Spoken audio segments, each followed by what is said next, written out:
भोंदू अशोक खरातला 5 दिवसांची एसआयटी कोठडी, मुलगा होईल असं सांगून गर्भवतीवर अत्याचार. अशोक खरात पुन्हा एसआयटीच्या तावडीत.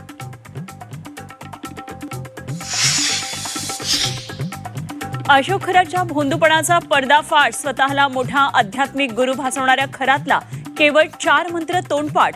वेदशास्त्रातील पूजेच्या नावाखाली लोकांची फसवणूक. भोंदू अशोक खरातचा पाय आणखी खोलात. जुन्या प्रकरणात खरात अडचणीत सापडण्याची शक्यता. विकास दिवटे आत्महत्या प्रकरणाची फाईल उघडणार.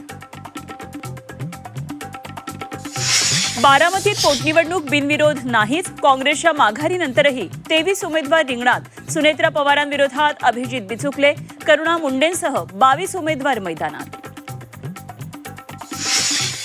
बारामती पोटनिवडणुकीतून काँग्रेसची अखेर माघार. आकाश मोरे निवडणूक लढणार नाहीत. हर्षवर्धन सपकाळ यांची मोठी घोषणा.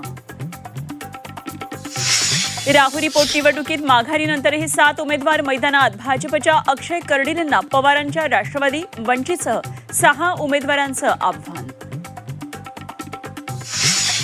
पार्थ पवारांनी घेतली राज्यसभा खासदारकीची शपथ. शपथविधीवेळी पार्थ पवार अजितदादांप्रमाणेच गुलाबी जॅकेटमध्ये, तर शपथविधीला सुनेत्रा पवारांसह सुनील तटकरे, प्रफुल्ल पटेल यांचीही उपस्थिती.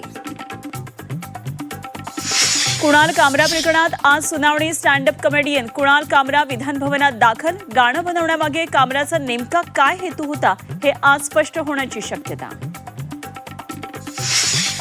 पुण्यात खाकी वर्दीतल्या खंडणीखोरांचा पर्दाफाश. महिला प्राचार्यांना ब्लॅकमेल करून उकळली खंडणी. पुणे पोलीस दलातील सोनाली हिंगे विरोधात गुन्हा दाखल.